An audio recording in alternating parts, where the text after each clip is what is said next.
بیٹیوں کا دل نازک ہوتا ہے. اور بیچاری کسی نے کہا تھا کہ بیٹیاں تو یہ کہتی ہیں ہمارا اپنا گھر ہی نہیں ہوتا ہے کچھ، اس لیے کہ جب باپ کے گھر ہوتے ہیں تو باپ گھر والے سمجھاتے ہیں کہ تم نے پرائے گھر جانا ہے، جب اس کے گھر منتقل ہو جاتے تو کہتے تو پرائے گھر سے آئی ہے، اب اس کا گھر کہاں ہے بیچاری کا.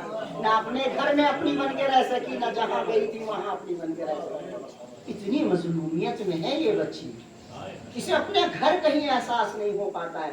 گھر والے پالتے ہیں تجھے پرائے گھر جانا ہے، اور جس گھر جا رہی تھی تو پرائے گھر سے آئی ہے. اب اس کا اپنا گھر کہاں ہے؟ اس کا اپنا گھر بنتا ہے جب یہ ماں بن جاتی ہے. جب یہ ماں بن جاتی ہے، جب اسے کوئی ماں کہنے والا ہوتا ہے، تب اسے احساس ہوتا ہے کہ ہاں اب یہ میرا گھر ہے. یہ چہار دیواری کے اندر یہ عورتیں ہیں جو آپ کو حصارے امنیت عطا کرتی ہیں. دیکھیے 4 رشتے قدرت نے آپ کے لیے بنائے ہیں. ایک ماں کا رشتہ ہے، ایک بہن کا رشتہ ہے، ایک زوجہ کا رشتہ ہے، اور ایک بیٹی کا رشتہ ہے. یہ 4 مین رشتے ہیں، گویا آپ کے چاروں طرف حصارے رحمت اللہ نے کھینچا ہے. ماں بن کے سایہ کرے گی تمہارے لیے، تمہاری حفاظت کی دعا کرے گی. بہن بن کے تمہارے لیے چاہے تمہارے گھر رہے یا دوسرے کے گھر رہے حفاظت کی، اپنے بھائیوں کے لیے دعا کرتی ہے. اور یہ بیٹی بن کے تو کیسی کیسی دعائیں کرتی ہے کہ اپنے باپ کے لیے سب کچھ لٹانے کے لیے تیار ہو جاتی ہے. اور زوجہ تو یوں ہی شریک حیات ہوتی ہے کہ پوری زندگی کے مسائل و آلام میں آپ کی شریک رہتی ہے. گویا یہ 4 دیواری اس مرد کو سکون کے لیے ہے. اگر یہی 4 دیواری برہم ہوگی، یہی 4 دیواری ٹینشنوں میں ہوگی تو آپ کو سکون کہاں فراہم ہوگا. میں سمجھتا ہوں کہ مرد اگر سکون چاہتا ہے تو ان میں برابر کی محبتیں تقسیم کر دے. جب ان میں سکون ہوگا تو آپ کے لیے سکون فراہم ہوتا چلا جائے گا. ایک صلوات پڑھیں. اگر اپنا سکون چاہتے ہیں تو انہیں سکون سے رکھیے. ان میں اگر کوئی بھی بے قرار ہے تو آپ کی بے قراری خود بخود ضمانت بن جاتی ہے اس بات کی کہ آپ بے قرار ہے تو ڈھونڈیے کہ آپ کے گھر میں کوئی ان 4 عناصر میں کوئی بے قرار ضرور ہے. ان بے قراریوں کے نتیجے میں آپ بے قرار ہیں، اس لیے کہ براہ راست ان 4 ہستیوں کا جو آپ کی 4 دیواری بن گئی ہیں آپ کی زندگی سے تعلق ہے. کربلا جو ہمارے لیے درسگاہ ہے، اگر آپ اس میں غور کریں، امام حسین کا عمل لے لیجئے، میں باقی ساری چیزوں کو چھوڑتا ہوں، میرے پاس فرصت نہیں ہے. اگر آپ یہ دیکھیں، ہم ٹینشن میں ہوتے ہیں، غصہ ہوتے ہیں، اور بہت کسی ضروری میٹنگ میں جانے ہوتے ہیں. اکثر ہوتا ہے یہی، میٹنگ میں بہت ضروری جانا ہوتا ہے. بچہ آپ کا آنے کے بعد میں ضد کرنے لگے تو آپ اسے ڈانٹتے ہیں، پھٹکارتے ہیں. بیوی کو بھی ڈانٹنے ساتھ ہیں، دیکھو تو صحیح سے روک نہیں پا رہی ہو تم، مجھے کتنے ضروری کام کے لیے جانا ہے، کتنی میٹنگ میں جانا ہے. سارا غصہ خالی کر دیتے ہیں بچے کے اوپر بھی. اور بچہ ہے کہ یہ منظر آپ ذرا در خیمہ کے اوپر دیکھیے، در خیمہ پہ آئیے. حسین کتنے عظیم کام کے لیے جا رہے ہیں اور بچی نے آ کے دامن تھاما. بابا آخری بار مجھے سینے سے لگا. کسی نے دیکھا جبین پہ کوئی بل پڑا ہو حسین پہ؟ کچھ کہا نہیں، بلکہ اس عاطفی اور محبت کے ماحول میں بیٹی کو پیار چاہیے، باپ کو وہ پیار فراہم کرا. جہاں نالا اور شیون اور بکا کی آوازیں بنتے حسین وہیں زمین پہ لیٹ جاتے. آ میری لاڈلی میرے سینے پہ لیٹ جاتے، آ میری لاڈلی میرے سینے پہ لیٹ جاتے. بچی لیٹ جاتی ہے. یہ باپ اپنی بیٹی کے لیے وہ زخمی سینہ پیش کر دیتا ہے، میری لاڈلی. اور میری لاڈلی جب جنگل میں ٹھوکریں کھا کھا کے پریشان ہو کے ایک مرتبہ پکارتی، بابا ہر طرف تو ایک جیسے لاشیں نظر آ رہے ہیں، میں کہاں جاؤں اپنے اس بابا کا لاشا دیکھنے کے لیے، وہ سینہ دیکھنے کے لیے. پکارتی ہے تو آواز تڑپ کر آ جاتی ہے، کٹی گردن سے آواز آ جاتی ہے، بنیا یا بنیا الیہ الیہ، میری لاڈلی میرے پاس آ جا. یہ باپ اور بیٹی کی محبت ہے جو ہر بار اس طرح اشارہ کرتی ہے بیٹیوں کی عظمت سمجھو، امانتیں سمجھو.